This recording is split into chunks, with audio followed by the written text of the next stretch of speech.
Hey friends, it's Katrina from Different Drummer Dance.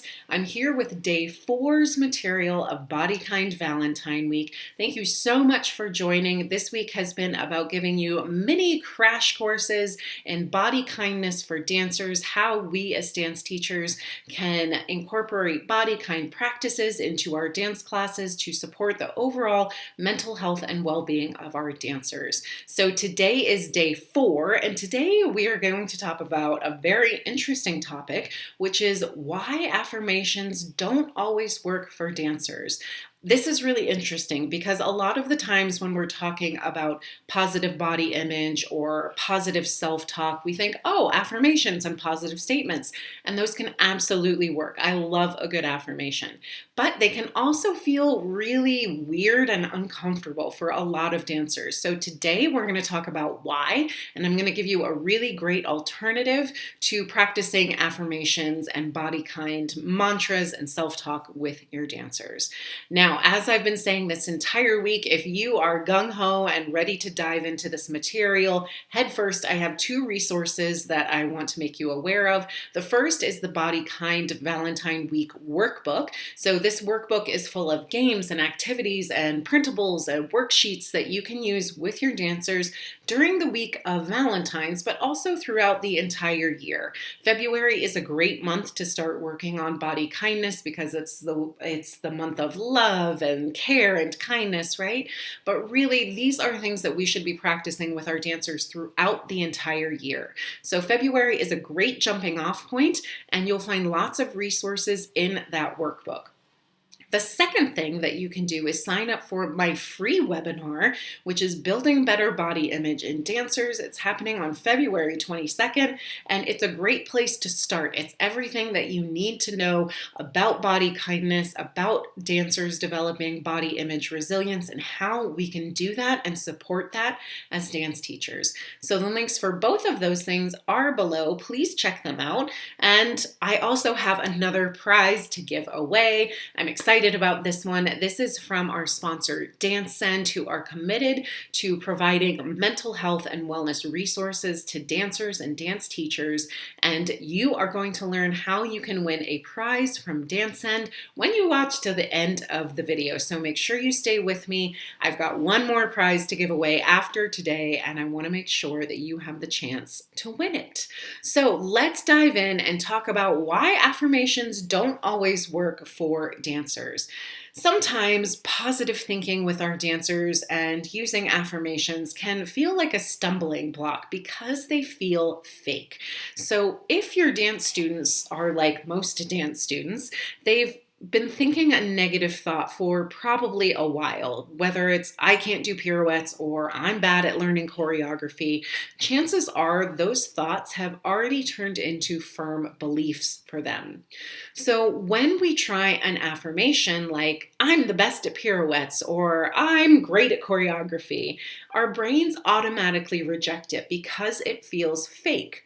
So the answer to this is using neutral or gradual affirmations to help our brain work up to a more positive belief rather than just slamming our brains right away with all of these positive things, which are great. Positive statements are great, but not if they don't work for us. So here's an example of how we can make an affirmation a little bit tweaked, a little bit more neutral so that it feels more natural. Instead of I can't do pirouettes, you might offer I'm learning how to do pirouettes.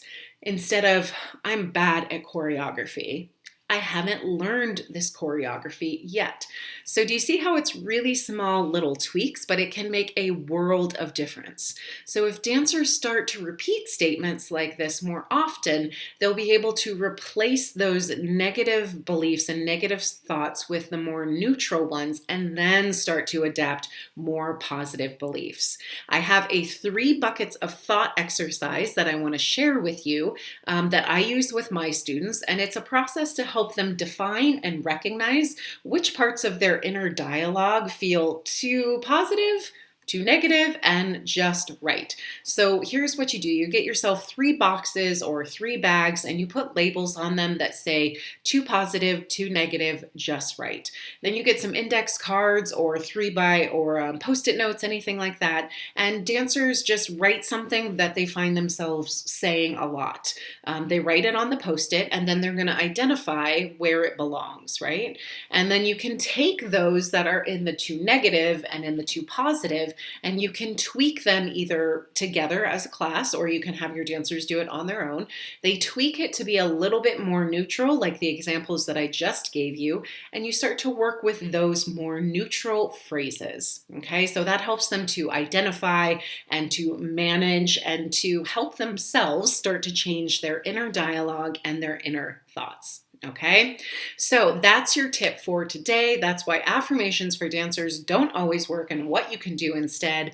Now, here's what you need to do next. I'm going to tell you about that special prize from Dance Send, but in order to be eligible to win it, you need to make sure that you like this video, subscribe to my channel, and then in the comments, I want you to drop the word Thursday. This is day 4 of Body Kind Valentine Week. It's Thursday's material, so drop that word below, and you'll be entered for a chance to win this great prize from Dance Send. So as I mentioned, Dance Send is a really wonderful organization that's completely committed to helping dance teachers and dancers develop positive mental health. So they are giving away a membership to Dance Send's Council. This is a membership for dance educators that's dedicated to supporting the mental wellness of their dancers as well as themselves. So it's twofold. Your dancers are getting a great thing and you, the dance teacher, are getting a great thing as well. So a free month of membership to Dance Send's Council when you follow those directions. Like, subscribe, and then drop the word Thursday in the comments below, okay? Now, tomorrow is the last day of Body Kind Valentine Week. I know we've had so many great tips and resources and talked about strategies and data and why this is so important. So it's all coming to a wrap tomorrow. I hope that you'll tune in. I hope you've been enjoying these resources, and I'll see you tomorrow for the last day of Body Kind Valentine Week.